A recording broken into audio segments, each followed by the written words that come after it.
آپ کو سمیٹتی ہوئی، اور یہ بدقماش جس کے پاس غالباً خنجر بھی ہے، ہتھیار بھی ہے، لوگ اس سے خوفزدہ بھی ہیں، اس کا جسم بڑا تنومند بھی ہے، توانا بھی ہے، قد کاٹ اونچا بھی ہے، اور یہ کسی کی عزت و تکریم کا خیال نہیں رکھتا، یہ اس کو بھرے بازار میں تنگ کر رہا ہے، کبھی ادھر سے آ جائے کبھی ادھر سے آ جائے، وہ اپنی عصمت کو بچا کے کبھی اس کونے میں چھپے، کبھی اپنے وجود کو سمیٹ کے کبھی اس کونے میں جائے، اور انتظار کرے کہ کوئی تو ہو جو آ کے مجھے اس عفریت سے جان سے ہی بچائے۔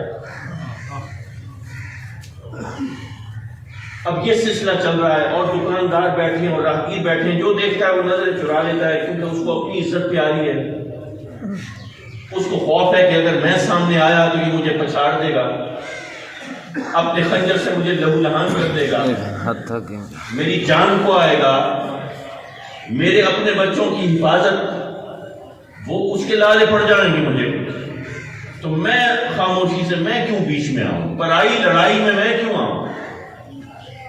اور یہ مسلمان لوگوں کی خود غرضی جھیل رہی ہے، اور تنگ کر رہا ہے۔ تو اتنی دیر میں ایک سید زادہ، میرا امام اعظم امام ابو حنیفہ تشریف لاتے ہیں، آپ کا بزرگ، کوئی کہتا ہے امام زادے آپ کچھ کر کے دیکھیں، گو کے مقام علم کا ہے، یہاں پہ شجاعت و بہادری نہیں ہے، گو کے خون میں ہے، لیکن جو پہچان ہے وہ علم سے ہے، پہچان ہے تقوی سے ہے، پہچان ہے حیا سے ہے، پہچان ہے دین کی اتباع سے ہے۔ آپ جاتے ہیں بالکل بے خوف ہو کے، نڈر ہو کے، اور اس کے پاس جاتے ہیں اور اس کے کان میں کچھ کہتے ہیں، اور پھر چل پڑتے ہیں۔ لوگ دیکھتے ہیں کہ یکدم وہ شخص کانپنے لگتا ہے، اس کا جسم بالکل تھر تھر کانپ رہا ہے، جیسے ملیریا کا بخار ہو، جیسے کوئی شخص گھنٹوں جاڑے کے اندر بیٹھا ہو، جیسے سردی میں کسی نے کپڑوں کو گیلا کر دیا ہو، جیسے کوئی ٹھنڈ کے اندر بیٹھ کے پانی لگا رہا اور پانی لگانے کے بعد کھیت میں باہر آ کے بیٹھتا ہے تو جیسے جسم کانپتا ہے، ایسے اس کا جسم کانپنا شروع ہو گیا۔ تھوڑی دیر کے بعد اتنا پہاڑ جسم کا وہ شخص زمین پر گرتا ہے، تڑپتا ہے، اور تھوڑی دیر کے بعد ٹھنڈا ہو جاتا ہے۔ لوگ یہ بات دیکھ کر حیران رہ جاتے ہیں، اور ان کی نظر میں بڑی کرامت ہوتی ہے کہ پتہ نہیں کان میں کیا کہا، یہ چہمگوئیاں شروع ہوتی ہیں کہ کوئی بد دعا دی، کوئی ایسا لفظ کہا کہ وہ اس کی تاب نہ لا سکا اور وہ مر گیا۔ تو جب یہ چہمگوئیاں پہنچتی ہیں امام کے کان تک، اور کچھ لوگ سوال بھی کرتے ہیں کہ جی حضور بتائیے آپ نے اس شخص کے کان میں کہا کیا کہ جو کانپنا شروع ہو گیا اور تڑپنا شروع ہو گیا اور وہ گر کے مر گیا، وہ بدقماش؟ تو آپ نے کہا اس کو بدقماش نہ کہو، اللہ اس کے ساتھ اچھا معاملہ کر دے گا۔ حضرت آپ نے کہا کیا؟ فرمایا میں نے تو اس سے کوئی خاص بات تو نہیں کی، میں نے تو صرف یہ کہا تھا کہ تجھے تیرا اللہ دیکھ رہا۔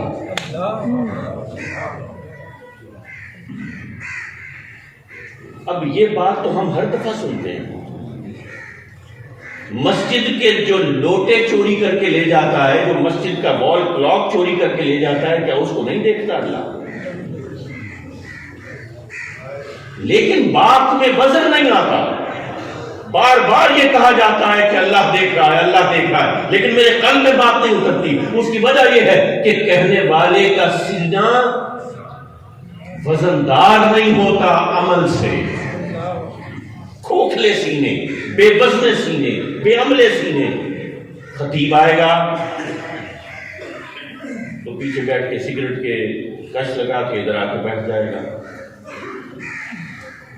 اس کے معمولات کیا ہیں؟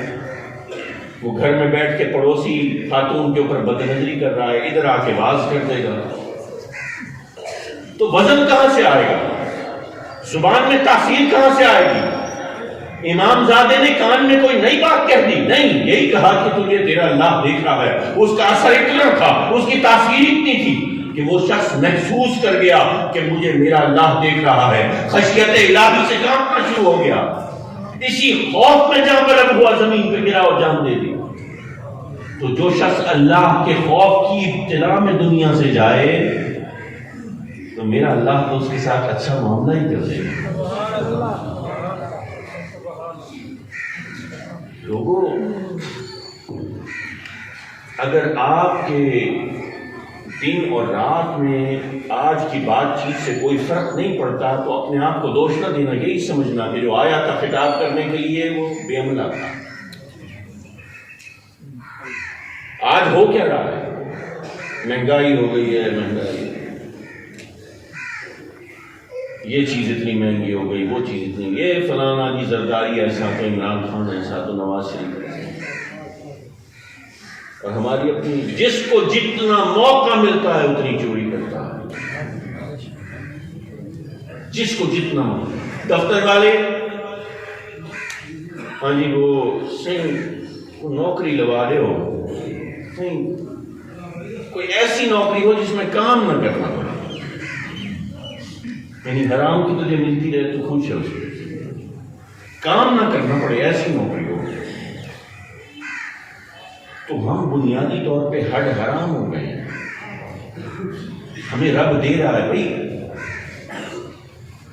میں چھوٹا تھا، مجھے یاد ہے کہ جب میں پینسل پکڑ کے لکھنا شروع کرتا تو پینسل چھوٹی ہو جاتی، اس کو گھڑ کر کے تو پیانو کا جو بال پوائنٹ ہوتا تھا نا، اس کی نیلے رنگ کی کیپ وہ پیچھے ہم لگا لیتے تھے کہ یہ چھوٹی ہو گئی ہے، اب اس سے لکھا نہیں جا رہا. آج میرا بچہ ہر دوسرے دن جاتا ہے اسکول میں، پینسل گھما کے آ جاتا ہے. یہ برکت کہاں سے آئی ہے کہ آج میں اس کے لیے ہر دوسرے تیسرے دن ایک نئی پینسل دے دیتا ہوں. یہ موبائل ہے، کبھی تصور تھا آج سے 25 30 40 سال پہلے، 40 سال پہلے جو 1 ایکڑ 8 من گندم دیتا تھا آج 60 من گندم دے دیتا ہے. 40 من 50 من تو عام ہے.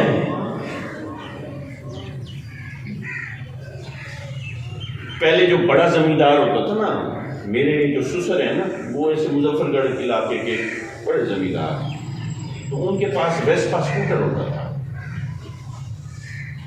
تو جو بڑے زمیندار ہوتے تھے 3-4 مربے والا زمیندار، وہ ویسپا اسکوٹر پہ پھرتا تھا.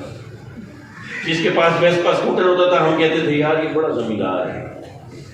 آج ایک ایک گھر کے اندر 4 موٹر سائیکلیں کھڑی ہیں کہ نہیں کھڑی؟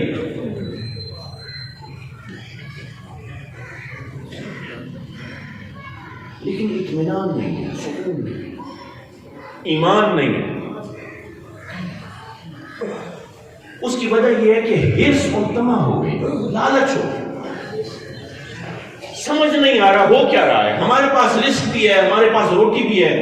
یار ایک وقت وہ تھا کہ جب محنت کش آدمی جو ہے نا، یہ ابھی زیادہ پرانی بات نہیں کر رہا، یہ چند سال پرانی بات ہے.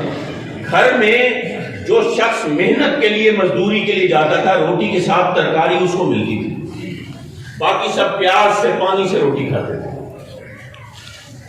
جو محنت کرنے جاتا تھا، کوئی دال بنی ہے، کوئی ساگ بنا ہے، کوئی چیز بنی ہے، ترکاری اس کو دیتے تھے. جس نے صبح محنت کرنی ہوتی تھی کہ اس کے جسم میں جان آئے، اس نے محنت کرنی ہے، پیاز سے کھا لی، چٹنی سے کھا لی. ابھی ہے کیا یہ پھیلتا کیسے ہے؟ یہ بڑی سائنس ہے.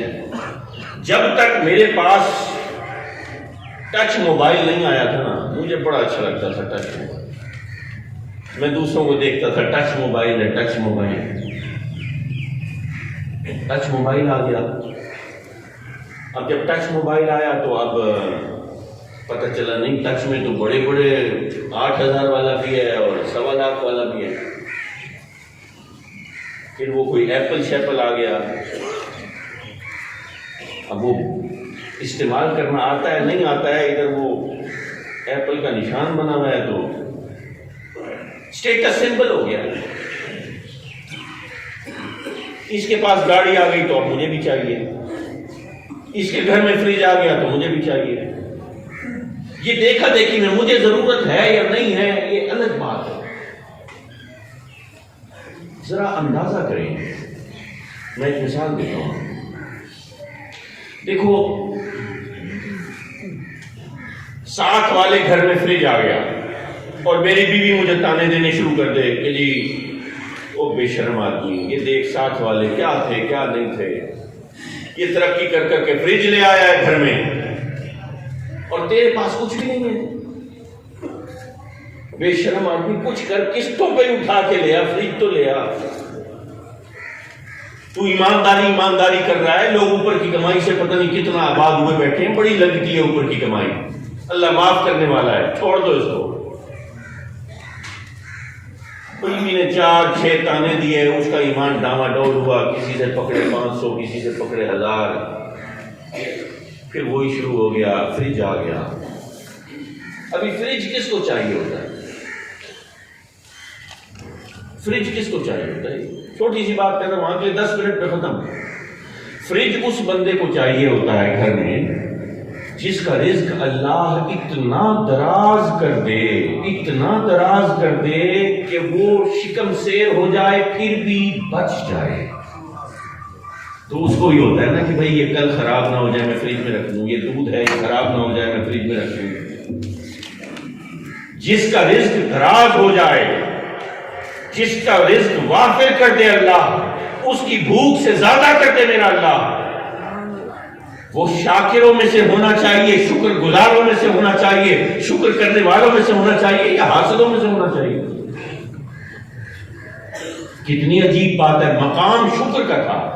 اے میرے رب تیرا احسان ہے کہ تو نے میرے رزق کو اتنا فراخ کر دیا کہ مجھے اب یہ فکر ہے کہ کل یہ کہیں خراب نہ ہو جائے، بجائے اس کے کہ میں حسد کروں کہ اس کے گھر فریج آ گیا. یہ کیا ہے؟ یہ بھوک کیا ہے؟ دیکھو مجھے بھوک ہے 1 روٹی کی، تو میرے پاس ہے آدھی روٹی، لیکن مجھے بھوک ہے 1 روٹی کی. تو مجھے کیا کرنا چاہیے؟ مجھے ساتھ تازہ گوبر کیا ہے گائے نے، مجھے چاہیے کہ میں موٹا گوبر لے کے اس آدھی روٹی کے اوپر لیپ دوں. پھر تو وزن پورا ہو جائے گا نا. یہ بات کتنی اچھی ہوگی. پھر میں اس کو کھا لوں، کیونکہ مجھے تو 1 روٹی کی بھوک ہے اور میرے پاس آدھی روٹی ہے. اب وہ تازہ گرم گوبر وہ میں اگر روٹی پہ لیپ دوں تو لوگ کیا کہیں گے؟ بے وقوف آدمی، جو پاک رزق تھا وہ بھی تو نے گندا کر دیا، وزن تو بڑھ گیا، لیکن تو اندھا ہے، تجھے پتہ نہیں کہ یہ غلاظت ہے، یہ ناپاکی ہے. تو لوگوں حرام کھاتے ہوئے تمہیں یہ احساس نہیں ہوتا کہ اگر رب نے آدھی روٹی دی ہے تو پاک، وہ گند اٹھا کے اس پاک مال میں شامل کر لو گے. پورے دودھ کے کڑاہے میں 1 قطرہ پیشاب کا گر جائے.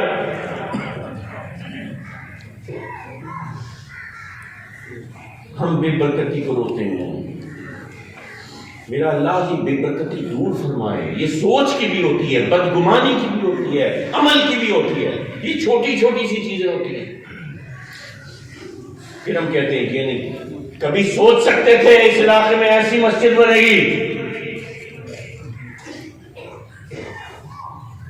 مسجد نبوی تھی، کچی مسجد تھی، کچی دیواریں، کچی اینٹیں، لیکن ریل تھی، شان تھی، شوکت تھی. حاضرین محترم، مجھے وہ واقعہ یاد آ رہا ہے اور اس کے بعد پھر اختتام کہ سبز پگڑی پہنے ایک نورانی چہرے کا، ہلکی داڑھی نکلی ہوئی وہ نوجوان مرغیوں کا کاروبار کر رہا تھا. یہ مجھے پولیس والا بتا رہا تھا.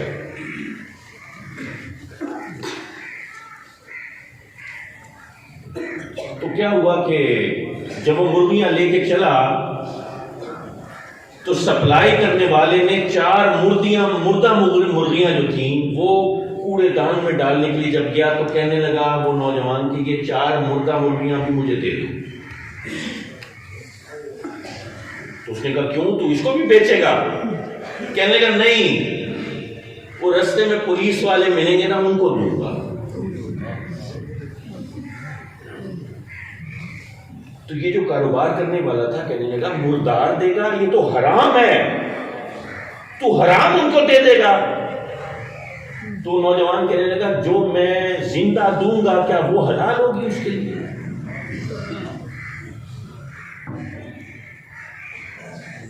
وہ بھی تو حرام. لوگوں بس یہ فرق ہے. جس روز ہم نے اس فرق کو پہچان لیا میرا اللہ تمہارے تھوڑے میں برکت ڈال دے.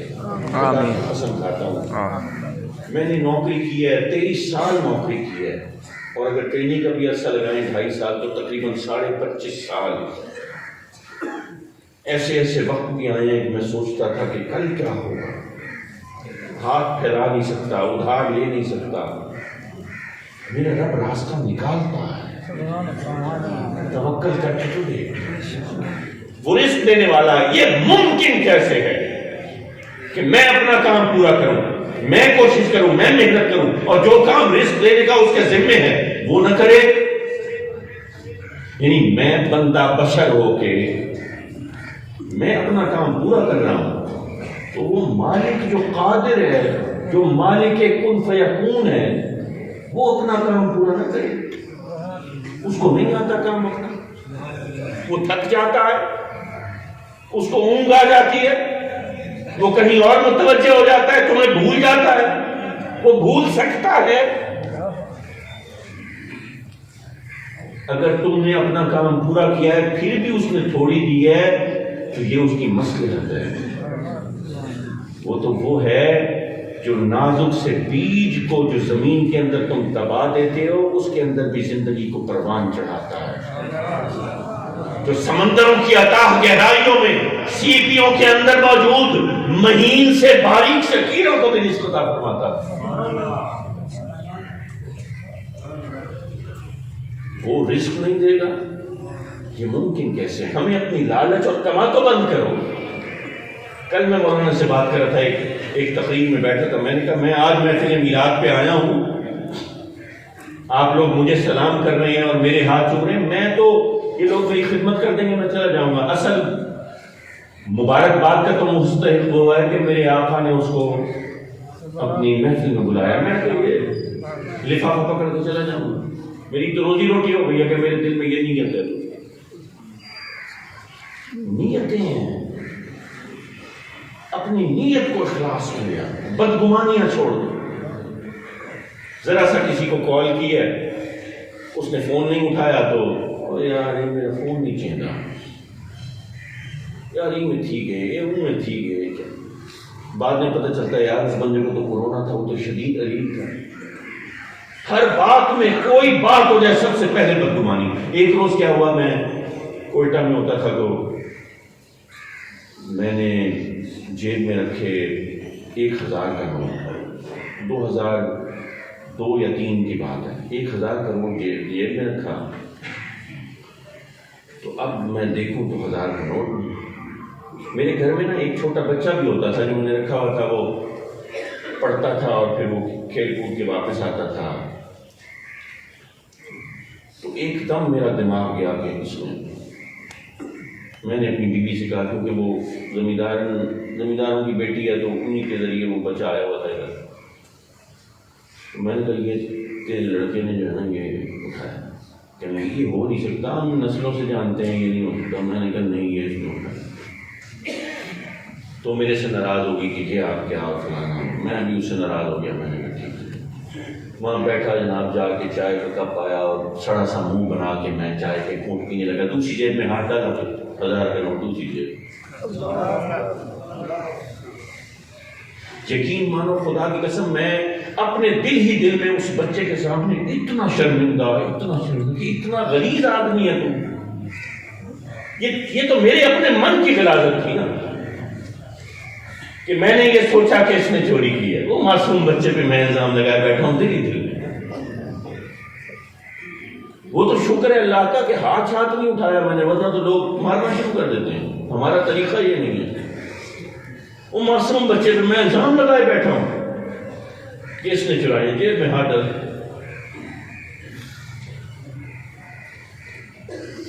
پتہ نہیں کتنی بے برکتیاں ہم لے کے بیٹھتے ہیں۔